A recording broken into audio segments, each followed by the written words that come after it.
I'm Bruce Karasik, co-founder of the Jewish Republican Alliance. We're so happy to have Congressman Darrell Issa here with us today. We'll be speaking with Congressman Issa in just a few minutes.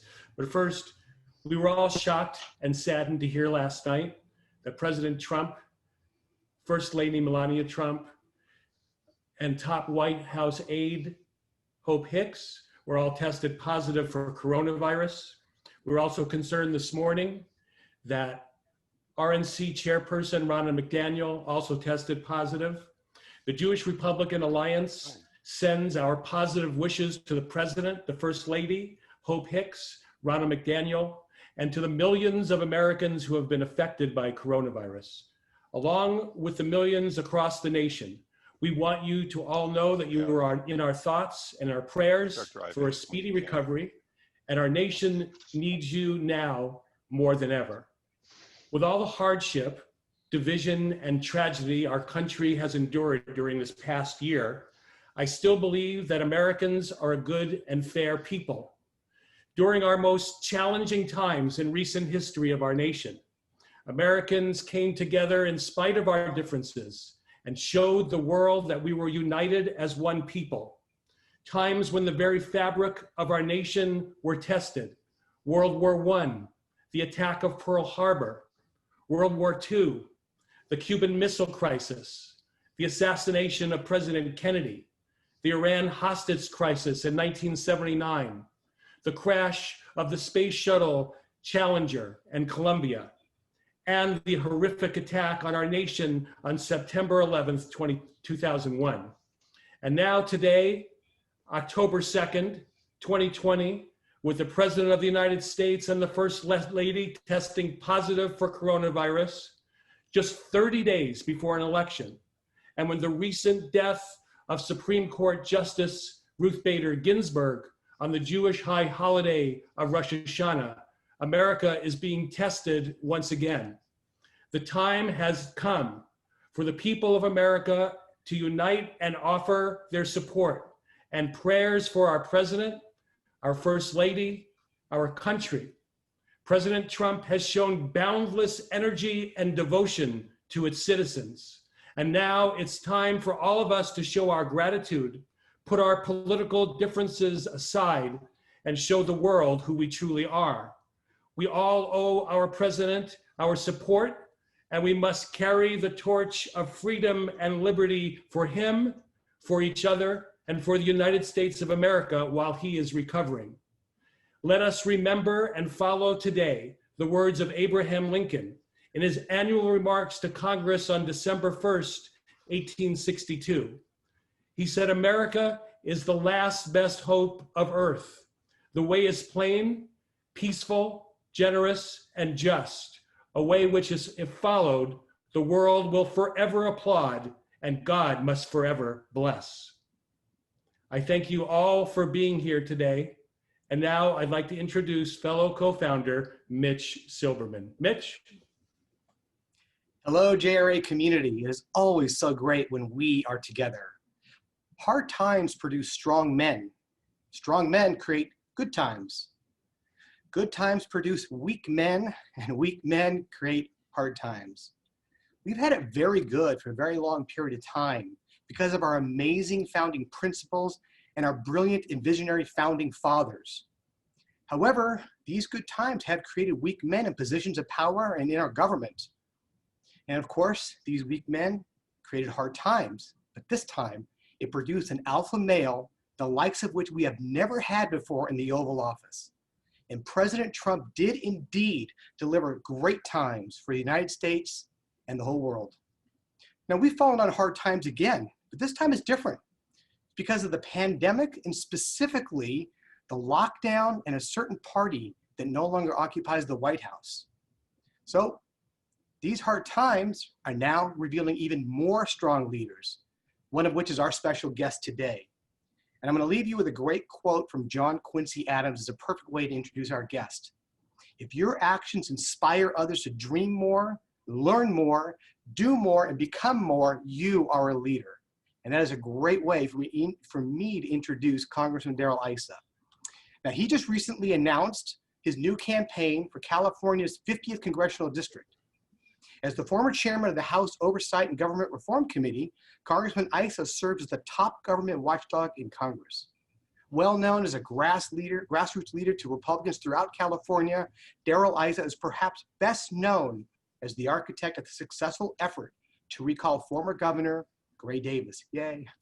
He served as co-chair of the campaign to pass the California Civil Rights Initiative, known as Prop 209, and was chairman of the California Republican Party's statewide victory 1996 effort. He acted as chairman of the volunteer committee for the 1996 Republican National Convention, where he recruited and organized the activities of more than 10,000 volunteers. In 1998, he made a strong bid for U.S. Senate, narrowly losing a close race to then State Treasurer Matt Fong. After the election, Issa endorsed Fong and actively raised money for his campaign. That's what we would call a mensch. He later became chairman of the San Diego County Lincoln Club, an influential Republican organization. Darrell Issa, we're so happy to have you today. Welcome. Congressman Issa, we can't hear you. I don't know if you're in a bad cell phone area. Let's do this. Congressman, we are so eager to hear what you have to say. Technology is interfering a little bit right now, but I would encourage you to disconnect and call back in.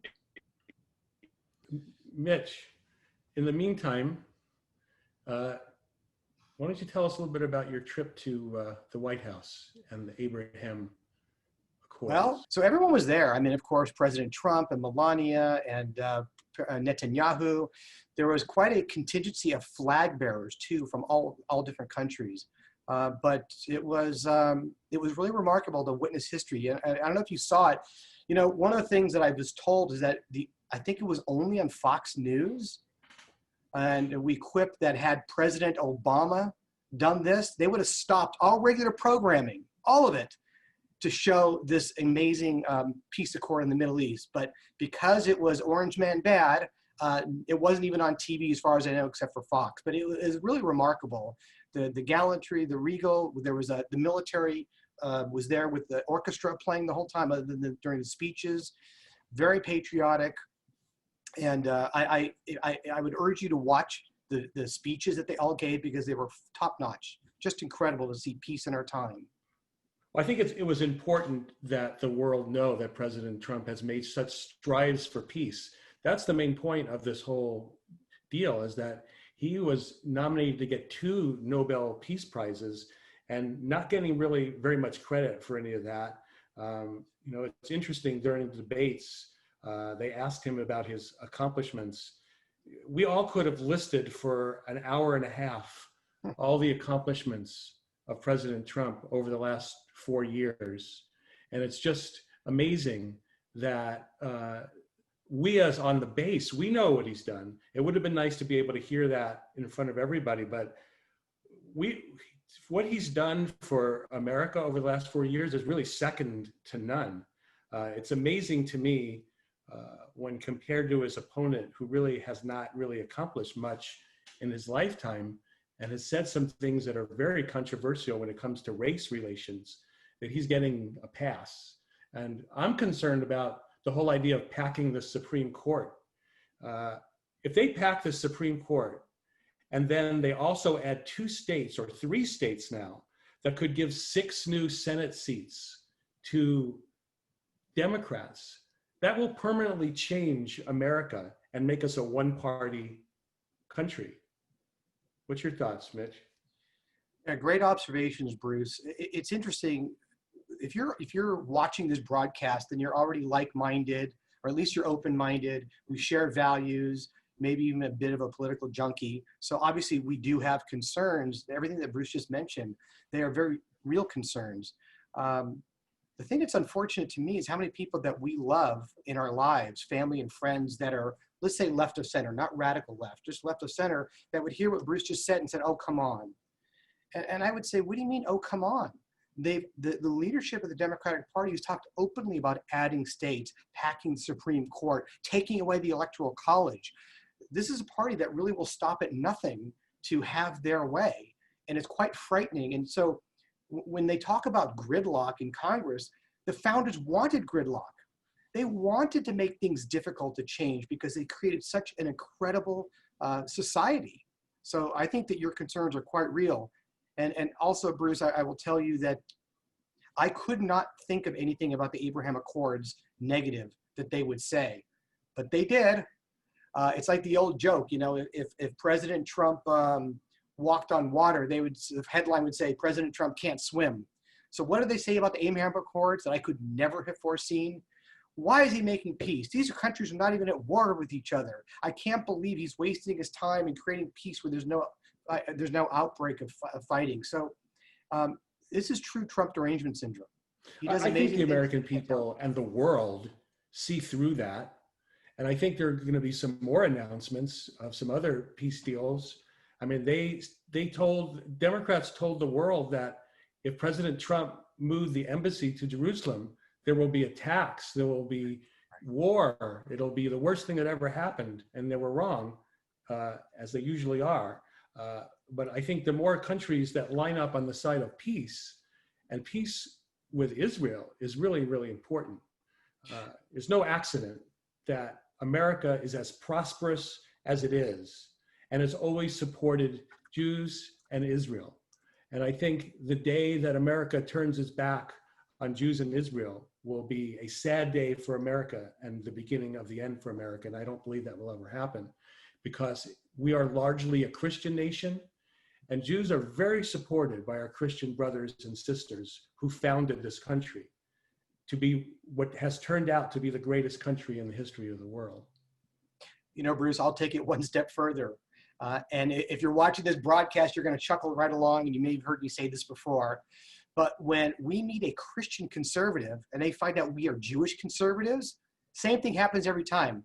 They look both ways, they lean into me and they whisper, why are all Jews liberals? I don't understand.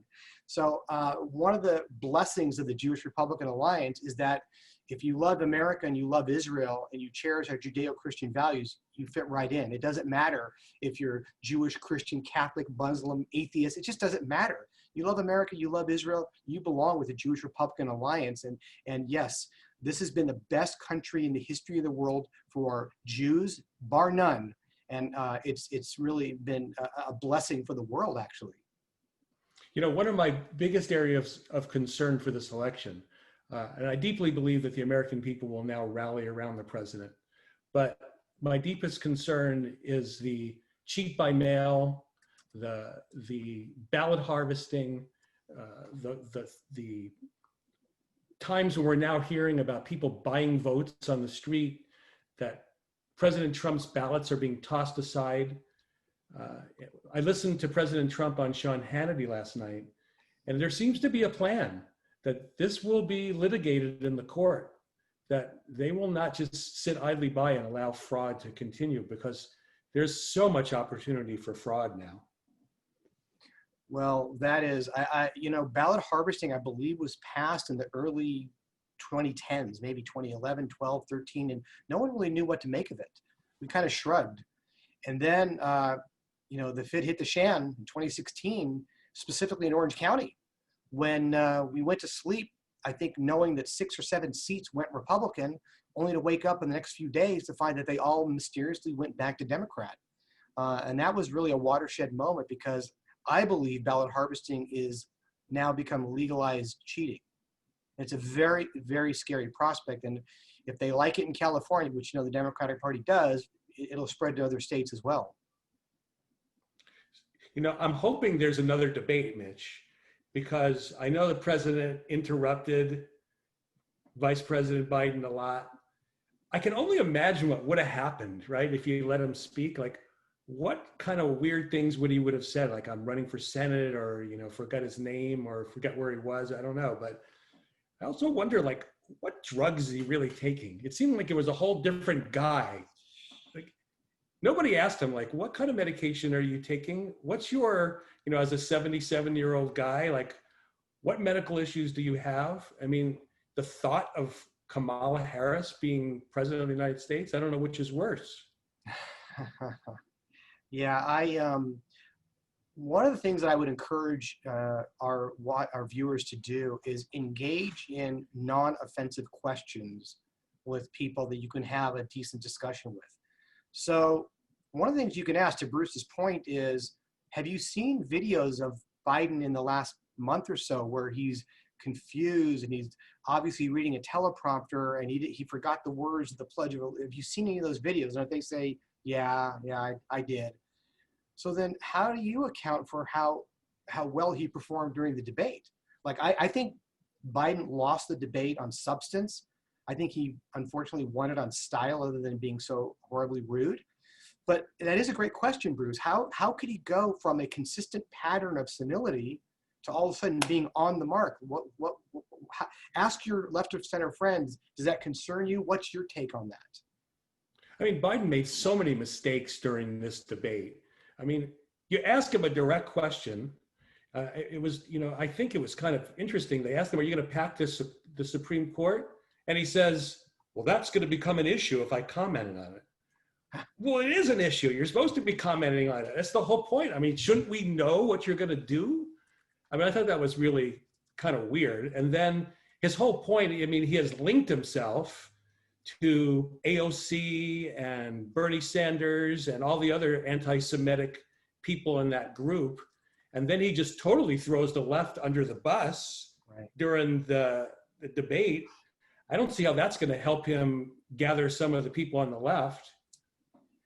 Well, he's in a tough position, Bruce, as you know, because on the one hand, he really is a Trojan horse, an empty vessel. I don't think he stands for anything.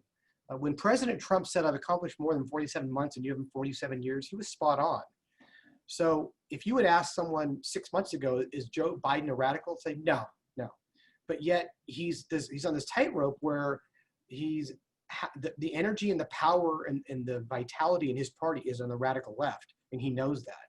But he's always kind of governed as a moderate or a moderate. So he has no problem lying. We know that for sure. I think he was just caught that he went to some historically black college and they said, no, you didn't. So he lies with great ease. Many politicians do, but he's in a tight spot because he can't be honest about the radical left, and he's got to still try to appear as a moderate. And he also got a pass. I mean, Chris Wallace, he literally should have gotten up there and, been on stage, because he wasn't a moderator. I think he was really very biased, and I'm very disappointed in what Fox News has done to allow him to be the one person who would interview them. They could have had someone who was more conservative, because God knows the person that was scheduled to do the next debate, if it really happens, from C-SPAN, was somebody who said, no, never Trump, I can never have Trump, something like that. I mean, he was chosen to be the moderator on the 15th. So can you imagine if we would have had someone like Tucker Carlson or Larry Elder or, I don't know, Sean Hannity do the interview? I think it would have been more fair. Yeah, the Republicans never miss an opportunity to miss an opportunity. You brought up a good point, Bruce, and I'm gonna segue into a great question from one of our audience members, Randy M. And you, Bruce, mentioned about Chris Wallace, and Randy wants to know what's behind Fox News trying to silence Newt Gingrich when he mentioned George Soros. I think they're tied together. As many of you may know, Rupert Murdoch has stepped away, and his sons are kind of running the show now. And from what I gather, from what I've seen, the Soros sons, they've got to be in their 30s, 40s, or 50s. I just don't know. They contributed to Biden's campaign, from what I've heard. Soros may be behind some of the financing it, but there are some, as you mentioned, Bruce, there are some staunch conservatives like Tucker Carlson and Sean Hannity and Laura Ingraham. But in terms of the news broadcasting, boy, they have really shifted farther from the right than ever before. I don't even think they watch their evening television shows. I mean, Tucker Carlson's the highest rated show of all cable news. The things that he brings out, the videos, the guests, I mean, it's just amazing. And I don't even think they watch it. Chris Wallace must be napping or something during that time, or whatever reason, because there's some valid questions and problems. I'm really concerned, how does Joe Biden ignore all the violence for how many months that our streets are under attack? People are being attacked. And he basically is saying, oh, it didn't happen. They're peaceful protests. And then suddenly he's able to go out and say, well, I'm acknowledging it now. And then he said he wasn't going to knock on any doors. And now he's starting to knock on doors. He criticized President Trump for door knocking during the election. And he announced yesterday he's door knocking again. So I think there's a lot of hypocrisy. And I think the media is letting him get away with that. Absolutely. I believe, Congressman, are you there with us now? I am back. I apologize. My district is large and rural, and we managed to find a place with very poor connection. So I'm using a borrowed phone that, if you can hear me okay, at least it's working now. Yeah, We can hear you great now. So That's glad good. to have you Thank back. And we Okay, see well, you too. Yeah, thank you. Welcome to the Android phone. What I was saying coming into this is I'm in an interesting race in which the previous congressman was forced to resign for ethics violations, and I'm running against Amar Camp-Najjar, who, my predecessor, Duncan Hunter, kept describing him as the son of a grandson of a terrorist, which he was. It wasn't very effective, as you can understand, because his grandfather had been taken out by the Mossad even before he was born. What we've discovered, though, and what I think is going to be salient in this campaign, is that as recently as 2012, he was using PLO websites and actively producing anti-Semitic, or at least anti-Israel videos. And we can provide those to you. This was an effort while he was connected to his father, who was then the PLO ambassador to Norway. It makes for a very interesting situation running against someone who wants to be seen as a moderate and who says he's pro-Israel. But at least in 2012, immediately before joining the Obama administration, he was actively associated with the PLO and actively involved in producing a pretty hateful piece, one that featured dead babies and blood and explosions and basically a woe is me Palestinian. We haven't put the video out yet. Right now we're concentrating on his progressive views, his support with Bernie Sanders for the Green New Deal and Medicare for all and single payer.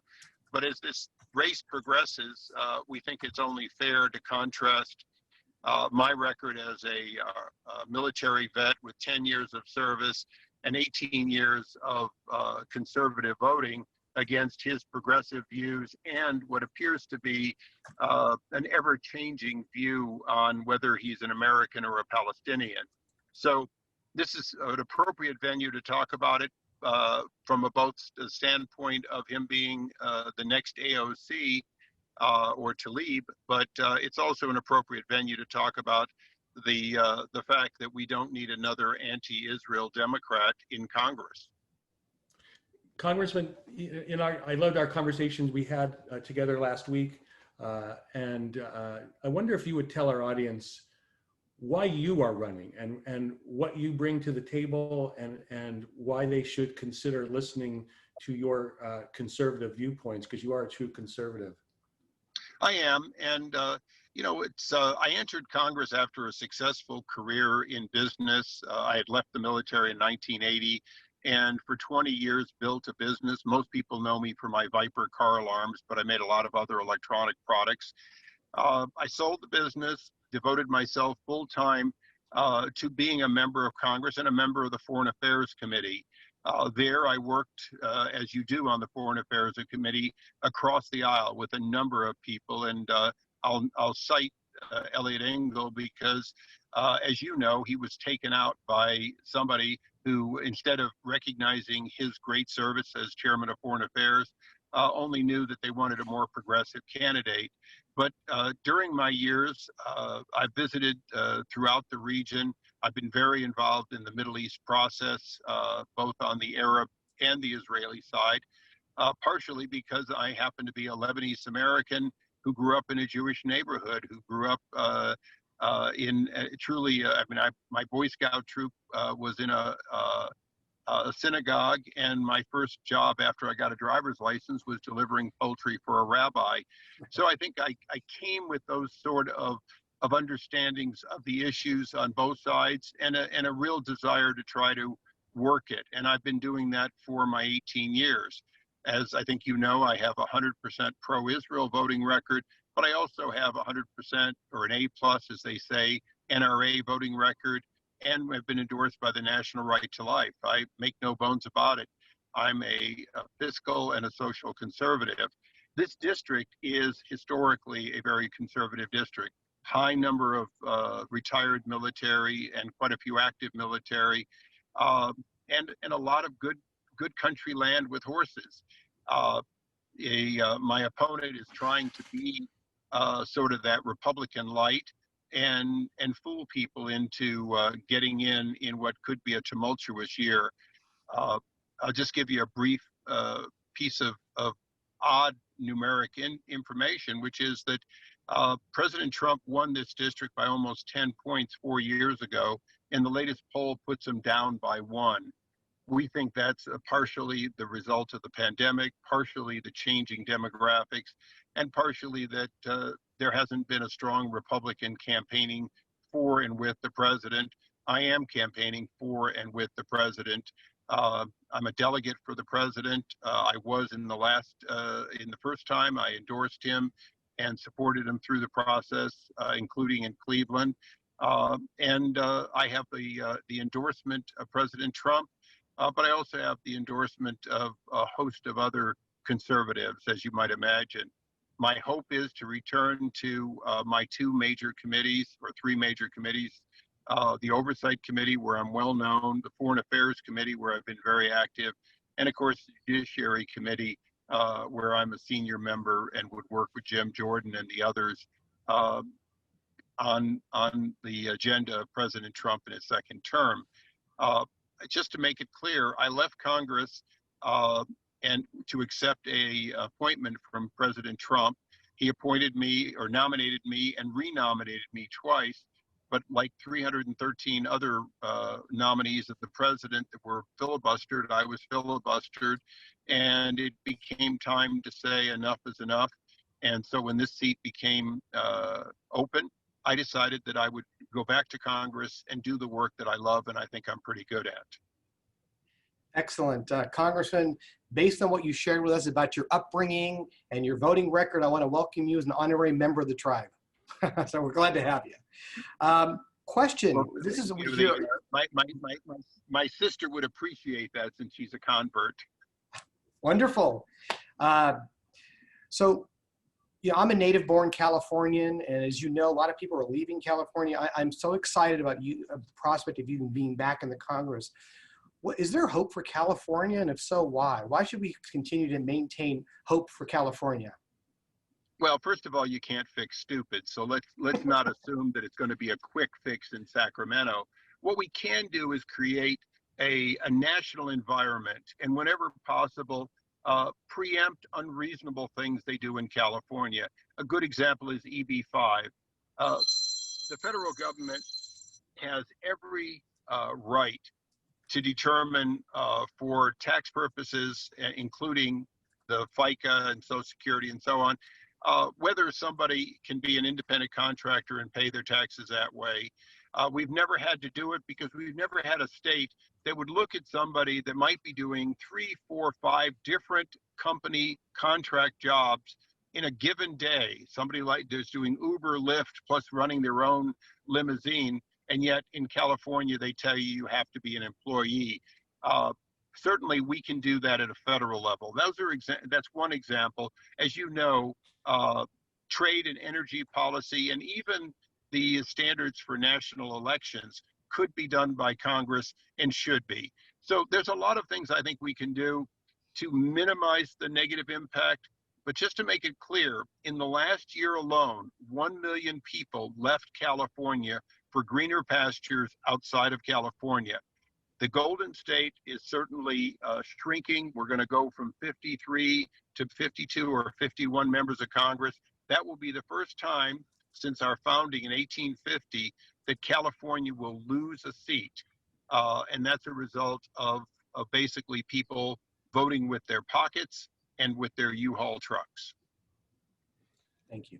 Congressman, with the developments, last night and this morning with the president now being confirmed positive and the first lady, I don't know if you heard my opening remarks, but I tend to believe that Americans will rally around him now. What are your thoughts? Here are my thoughts that they will. I mean, obviously, the president's energy and presence will be missed on the campaign trail. I suspect that he'll do as much as he can within whatever the health limitations are. But I think the important, and by the way, I talked to Eric today. It's not just the president and first lady, but it's pretty well spread throughout members of the entire family and team. And so we have to expect that there will be an awful lot of quarantined Zooms. We've even rescheduled the president's appearances out here. He was to be in Reno, LA, and Orange County next week. That's going to be scheduled later in the month or postponed till after the election. I think the important thing is this is a real opportunity, as you say, to rally around the president, but it's also an opportunity for surrogates. As long as I don't test positive, my job has to be an effective surrogate for the president. For everybody on this call, this is your chance to to do more than just be like somebody at an AA meeting that says, I'm Jewish and I'm a Republican and I'm for Trump. Go further. Get out there and make the case for President Trump with your family, your friends, your neighbors. This really is a chance. Now, obviously, California is a weak place where we're not likely to win for, we're not possibly going to win for Trump. But we all have family and friends. Mine are in Cleveland and other locations. And I make it very clear what my views are and why, and encourage family members to look at it the way I look at it. And I certainly think John Zogby is a friend of mine, even if he's not a Republican. But as a pollster, he just recently polled something that was horrifying. 83% of the polled Jewish community believes the president has done something that's good for peace in the Middle East and good for Israel. And yet it hasn't changed the actual voting pattern of Jewish Americans who are pro-Israel almost at all. And it's available online. I was appalled that the good deeds of this president, very much like, but much more so than the good deeds of George W. Bush, not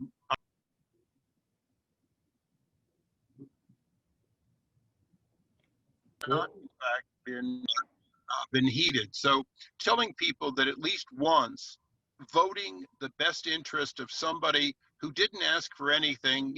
President Trump didn't say, I'm going to do this, vote for me. President Trump from day one believed in a foreign policy that would make the region safer and more peaceful, and it's worked. That's one of many reasons that I think that we all need to be out there as surrogates for the president, selling a very good product for 4 more years. Indeed, Congressman. He has been the most pro-Israel, pro-Jewish president in history. And I would just say there's more of us in California than any of us can believe. Just a few weeks ago, there was a 1,000-car Trump rally up and down Ventura Boulevard. I'm going to be participating in a Trump boat rally tomorrow just as a citizen. So we're really out there. I have a question for you. An audience, I encourage you to ask some more questions now that we have Congressman back. I want to ask you this, Congressman Issa. I've heard it said that the Biden campaign is really all committee, no leadership. So who do you think is pulling his strings for the campaign? Well, whoever talks into that earpiece apparently controls it. Look, I know Joe Biden. I worked with him on a number of legislative issues. I know that he is slipping. And that change from the Joe Biden who made gaffes to the Joe Biden who can't put together his own sound bites should be concerning to all of us. I also know that, unfortunately, the people around Vice President Biden are exactly the people that promoted JPCOA. These are exactly the people that had the foreign policy that failed around the world. And so, his diminishment in combination with the team that we see should scare all of us.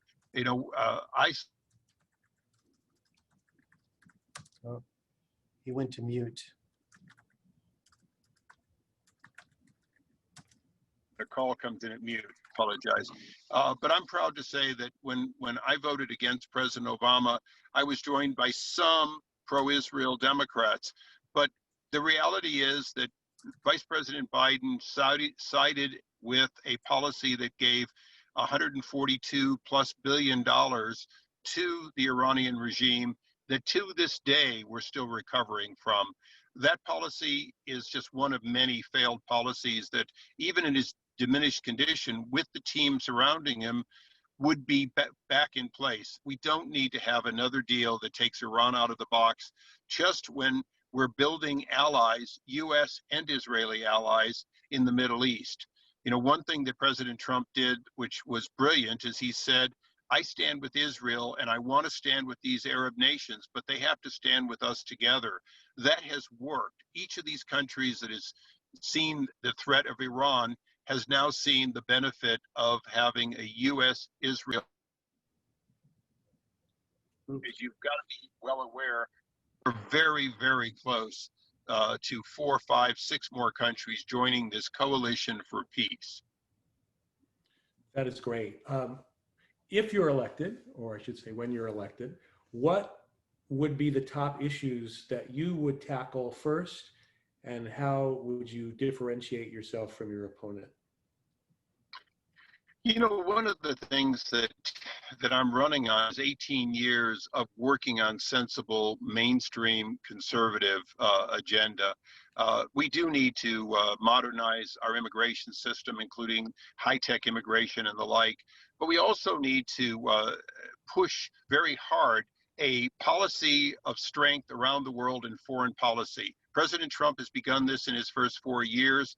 There's no question at all that if we continue for 4 more years along this path, we will have a world that insists on China living by the same rules as other countries. We will have better trade agreements with our normal trading partners around the world. Our allies, such as Japan in Asia, will be able to know that we've got their back against a military expansive China. And Russia's support for Syria will be a thing of the past. At the end of the day, Russia has enjoyed the ability to basically make our life difficult there. But as the rest of the Arab world makes peace with Israel, Syria is going to find itself in a very bad position, one that they don't want to be in. I've met with Bashar Assad. I've studied who he is. The fact is, he does not want to be the lone Arab nation that hasn't made peace with Israel. So that's going to change the dynamic. But to do so, we need a consistent foreign policy, and that's a high priority. I'm going to separate for a moment from that issue and just say that after throwing $1 trillion at this pandemic, shutting down our economy, and probably throw another $1 trillion before I get there, there's no question at all. We're going to have to increase that program of making America competitive through deregulation and other agendas of the president, if we're going to get our economy to where we can overcome what is now a $28 or $29 trillion debt and growing. So will it be jobs in the economy? Absolutely. Will we also have to stay the course on foreign policy and support for a strong military? Yes. And I think that's as simple as can be. It's really almost a Reagan peace through strength and build the economy. It worked in the 80s and it's working now. Absolutely. Congressman, here we are some 30 days out. How do you see the presidential race unfolding these last few weeks? Well, you know, when I sit in California, I just want to slit my throat. You know, you never feel as good as you'd like to. And I, too, have been in some of those Trump rallies, including down in San Diego Harbor aboard one of 1,000 boats. But I will tell you this. Recently, I went back to Ohio. And as soon as you leave California and you go to one of the states that matters, one of the swing states, Michigan, Ohio, Pennsylvania, almost immediately you get a different feel. I've met with blue collar, basically union workers, and they're voting for Trump. Some of them voted last time. Some of them are voting this time because they've seen his policies work. So I have a good feeling that where the swing exists, including Florida, you're going to see President Trump win those states. And that's our path to victory. Our path to victory isn't through a win in New York or California. It is in the win in those 7 or 8 swing states, including Iowa, that I now believe the president's going to win. We do too. what do you think is really happening? I know I've said this numerous times, but I'm very concerned about cheating. I'm very concerned about it. I'm concerned that there's going to be all kinds of double counting and other ballots being thrown out. President Trump alluded last night that he's going to have some legal people challenging that and maybe go as high as the Supreme Court. Are you hearing anything like that behind the scenes? I am, but remember that these challenges and this cheating is a state by state issue, and so again, if they all they want, it must be my state, but it's states like Ohio, Pennsylvania, Michigan, Wisconsin, and Florida. Oh, I think we've lost you again. Well, technology is always great until it isn't, huh? Congressman, can you hear us? Oh, he's such a great guest too. I'm like hanging out his every word. Challenge like California are certainly an opportunity for change. Congressman, you faded out for about 30 seconds. We didn't, oh, he's gone now. Oh. Okay, well, hopefully he will dial back in. I'm seeing some great questions from the audience, and you know, Bruce and you and I can kind of tackle these until the congressman joins us again. Jordan R. has a question for you, Bruce. What's the third state? You mentioned earlier, Puerto Rico, DC, and what's the third state you were referencing? President Trump announced it last night, Guam. Oh, okay. So that's very concerning. What do you do? I mean, if you pack the court and you add states, you're really doing everything to make this a one-party system, and that's not what our country was designed to be. No. It's really a time when we would have trouble going back to where we are. And as our freedoms are slowly eroding in front of our very eyes, we're watching, you know, people there. You can pack on an airplane and wear masks, but you can't go to church or temple without being criticized. No, there's so much inconsistency, and this is, you know, this kind of leads to a great question we have from David B. about trying to stay optimistic, and that the media is just lying to us every day about Trump supports white supremacists. He's done a terrible job on COVID. None of that is true. How can we attack this false narrative? And I would also tie that into what you just observed, Bruce, is how is it safe to be on an airplane, but it's not safe to pray in a church or a temple?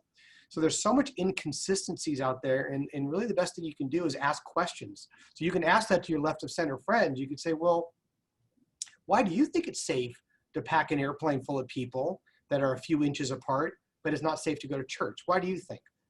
And be quiet, listen to what they have to say. Like that question that Chris Wallace asked about being a white supremacist, I mean, that's like old news that he has debunked over and over again. The fact that he had so many things that he could have talked about, and that's what he brings up in a presidential debate, that shows me that he had a true agenda. And I think people need to speak out against that. Well, yeah, Chris Wallace, pretty much his questions were, sir, how long have you been beating your wife? Or how long has it been since you last beat your wife? I mean, it's just really despicable. And I don't think there'll be any repercussions whatsoever for him. But going back to David V's question, you know, there is a false narrative. We are being lied to. There are brilliant articles out there every day. And I would encourage you, when you find an article that's written with facts and not, you know, over the top hyperbole, because some of the columnists that I read, I love their stuff, but I wouldn't send it to a left of center friend because of how bombastic they are, but that's the writer's style. There are great articles that you can share about statistics and facts, and just say, I thought of you and I wanted to share this article with you, and I'd be interested to hear your take. And if they start getting emotional or angry, just say, well, don't facts matter to you? These are facts I'm presenting. I'm not presenting someone's opinion.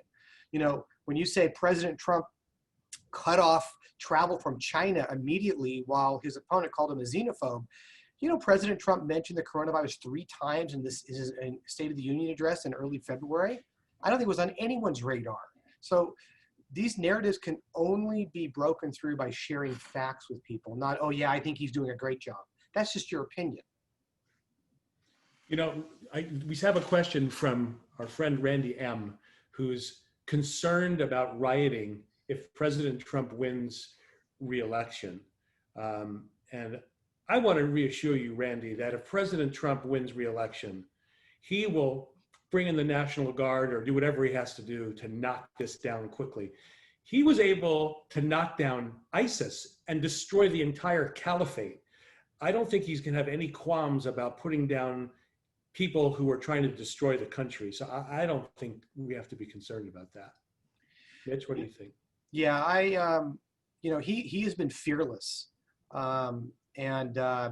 He's also made it clear he's truly a constitutionalist. He said, hey, I'm here to help, but if you want my help, if you want the National Guard, these mayors and governors have to ask for it. Apparently that's the way it works. You don't just send in stormtroopers, as they call them. You know, we're getting ready to wrap up here, Bruce. We had a great discussion with Congressman Darrell Issa. Also, many of you saw the email. I just want to verify. We had Judge Janine all confirmed for today and yesterday, literally within 24 hours, her entire schedule changed. She was on an airplane. They did offer for her to speak to us today at the scheduled time, but it would have been audio only because she was traveling. So we are doing our best to confirm it for next week. And as soon as we know, I promise you will know. I also mentioned before, there are some great authors that write fantastic articles in a very matter-of-fact way. One of them, my favorite, is Victor Davis Hanson, and he's confirmed to speak to us in a couple of weeks as well. So stay tuned. We love having you involved. We love your questions. Sorry for the technology glitches, but at least we had some great time with Congressman Darrell Issa. I agree, Mitch. And, you know, ladies and gentlemen, if you want to know more about the Jewish Republican Alliance, go to our website, jewishrepublicanalliance.org. We need you more now than ever. They're very trying times in America, and we are standing up and fighting the fight and taking this across the nation, but we need your help. If you want to make a donation, become a member, join our alliance, go to jewishrepublicanalliance.org. You can see all of our past shows on our YouTube channel, so look us up. You can check us out on Facebook, Instagram, Twitter. We're doing our best to give you the ammunition you need to fight back. So we want you to join our alliance and be with us because we're with you. So until we meet again, Shabbat Shalom, everybody. A peaceful Shabbat. Have a great weekend, and we will be on very, very soon. Thank you. We appreciate you. Shabbat Shalom.